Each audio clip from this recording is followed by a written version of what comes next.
Hello বন্ধুরা, তোমরা নিশ্চয়ই আমার ভিডিওটা দেখে বুঝতেই পারছো এটা একটা বিরিয়ানি রেসিপি হতে চলেছে। তো আমরা বাড়িতেই হোমমেড বিরিয়ানির অর্ডার নিই, আর আমাদের রেস্টুরেন্টও আছে। তো আমরা বাড়িতে হোমমেড বিরিয়ানি 40 প্লেট অর্ডার ছিল, বার্থডের অর্ডার ছিল। তো আমরা কিভাবে বিরিয়ানিটা বানালাম তো ফুল ভিডিও রেসিপি তোমরা দেখতে। এটাকে একটু ভালোভাবে ধুয়ে দেখো। চিকেনের ওপরে আমাদের দিয়ে দেওয়া হলো টক দই, তারপরে দিয়ে দেওয়া হলো আদা রসুনের পেস্ট, তারপরে দিয়ে দেওয়া হলো কাশ্মীরি লঙ্কা, তারপরে দিল কেশরের ডাস্ট, তারপর পরিমাণ মতো লবণ। তো সব কটা একসঙ্গে দিয়ে তারপরে এদিকে আমাদের আলু বয়েল হতে দিয়েছিল। তো আলুটা ভালোভাবে এদিকে বয়েল হচ্ছে। তো তারপরে আমাদের দিয়ে দিল মিঠা আতর, তারপরে দিয়ে দিল রোজ ওয়াটার, তারপরে দিয়ে দিল কেওড়া ওয়াটার। তো এগুলো সব কটা একসঙ্গে দিয়ে ভালোভাবে, আর আমাদের আগে থেকেই বাড়িতে বিরিয়ানির মশলা আমরা তৈরি করি।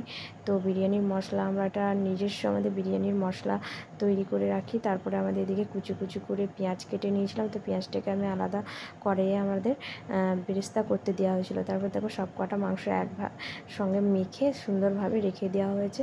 তো মশলাগুলো যাতে তাড়াতাড়ি ভেতরে ঢুকে যায় সুন্দরভাবে, তো কিছুক্ষণের জন্য মশলাটা রাখতে দিয়েছিল। তারপরে দেখো আমার পেঁয়াজটা অলরেডি হয়েই এসছে। তারপরে এদিকে দিয়ে দেওয়া হয়েছিল চাল ভেজাতে দেওয়া হয়েছিল। তারপর আবারও পরিমাণ মতো চিনি আর পরিমাণ মতো আবারও একটু টক দই উপর থেকে ছড়িয়ে দেওয়া হলো ভালোভাবে। আর পেঁয়াজ বেরেস্তাটা দেখো আমার অলরেডি হয়ে গেছে, পুরো ব্রাউন কালার চলে এসেছে। তো এরকম করে সব কটা আবারও একসঙ্গে ভালোভাবে মিক্স করে নিল।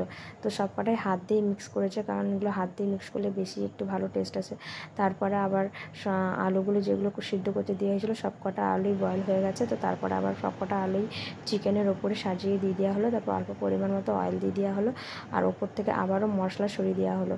আর এই যে বেরেস্তাটা আগে থেকে করে রেখেছিলো সেই বেরেস্তাটা দিয়ে দেওয়া হলো। তারপর চাল পুরো সিদ্ধ হয়ে গেছে, চালটা ওপর থেকে দিয়ে দেওয়া হলো। তারপর একটু ফুড কালার দিয়ে দেওয়া হয়েছিল, একটু কালার দিয়ে দেওয়া হয়েছিলো, আর ওপর থেকে দিয়ে দেওয়া হয়েছিল দুধ। তো এগুলো সব কটা একসঙ্গে দিয়ে, আর আমরা জিজ্ঞেস করে নিয়েছিলাম কালার দেবো কি দেবো না। তো বলেছিলো হ্যাঁ কালার অল্প পরিমাণ মতো দিতে। তারপরে দিয়ে দিল ঘি। তো ঘিটা দেখো পুরো ভরে ভরে এরকম দিয়ে দিল সব কটাই, বয়মের ঘিগুলো সবটাই দিয়ে দিল।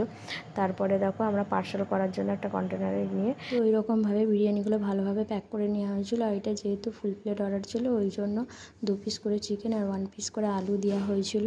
তো হ্যাঁ, আর এই যেটা বলে রাখি, এটা হচ্ছে আমার হাজব্যান্ডই বিরিয়ানিটা বানায় নিজের হাতে। যেহেতু এটা রেস্টুরেন্টে আর দোকানের বিরিয়ানি নয়, এটা যেহেতু বাড়ির বিরিয়ানি ওই জন্য আমরা নিজের হাতে বাড়িতে সুন্দরভাবে বানাই।